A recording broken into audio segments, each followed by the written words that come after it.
Hello, everyone. This is Stacy Cleveland, and this is my senior image presentation where we will discuss some of the stereotypes and the pros and cons of the image that I've chosen, as well as some research that I've come across during my study. So let's take a look at the image that I chose. And here we see an older adult female. Her hair is all silver and her skin is wrinkled. However, she seems to be having the time of her life. She has on some type of a party dress, maybe. But there's definitely a celebration going on.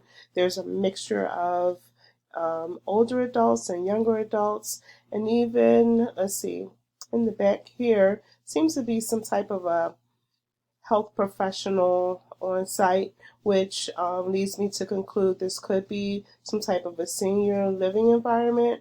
And then there is this other female older adult here who is holding onto the arm of this woman, and I'm not sure if she's assisting her or if the so-called party girl is helping the other elderly or older adult female.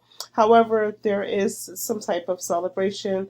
They could be celebrating her birthday or anniversary of some type, or maybe she has become a survivor of some type of illness, but there is some type of celebration and everyone seems to be having a good time.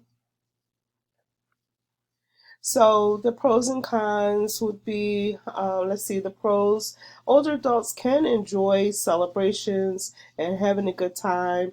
It could be a birthday, again, as we have stated, or she could be celebrating being a survivor of some kind. Older adults can dress youthful in party attire.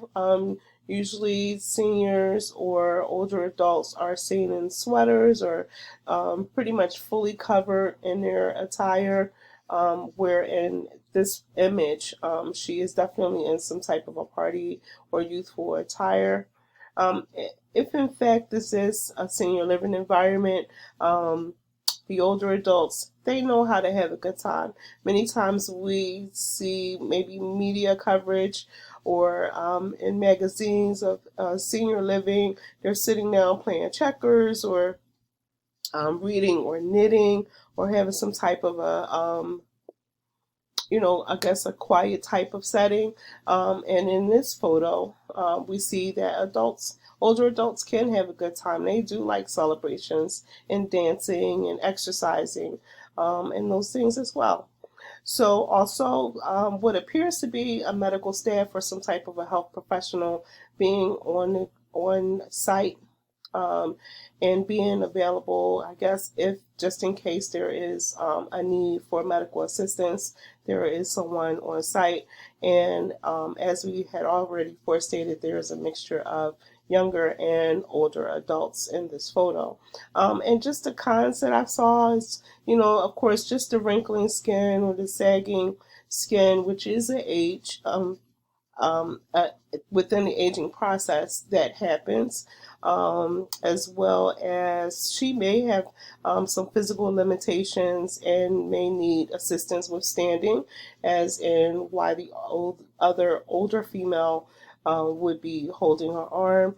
She could be having access to a walker or some type of a cane or walking device that would assist her. So some of the research that I came across involves neuroscience, having the task of determining what changes take place in the brain throughout the aging process. And I was particularly interested in the aging process of women versus the aging process of men. And in this article, it talks about the parts of the research, including typical aging versus neurodegenerative disease as it relates to age related cognitive decline. Also, much consideration is still needed regarding the changes in women's lives through the transition of menstrual cycles or pregnancy, taking oral contraceptives, and menopause, where females experience abrupt changes within their bodies, opposed to what happens in men, and that men experience a gradual decline that begins around the age of 30 and continues throughout their life. The brain is an endocrine organ, and during a menstrual cycle, estrogen increases 12 times the amount, as well as progesterone increases 800 times the amount. So the older adult female loses this type of an increase after menopause. So the article poses a question: how do these changes shape the brain? And in fact, studying these bits of information or facts will help in determining the early processes that lead to age-related cognitive decline and ultimately risk of dementia. And this is more so for the females. There are teenage girls taking oral hormonal contraceptives may encounter long-term alterations of brain functioning. And so it will take more longitudinal studies to come to these types of conclusions that are needed, and to figure out how it relates to dementia or Alzheimer's disease. And here we just have a few of the stereotypes. I'm sure you could add to this list of things that we've heard. But basically, older adults are frail and weak. They have lots of money, have a loss of memory. They do not drive well. They have bad eyesight and take lots of medication. The older adults are mean, and that they stop having sex at a certain age.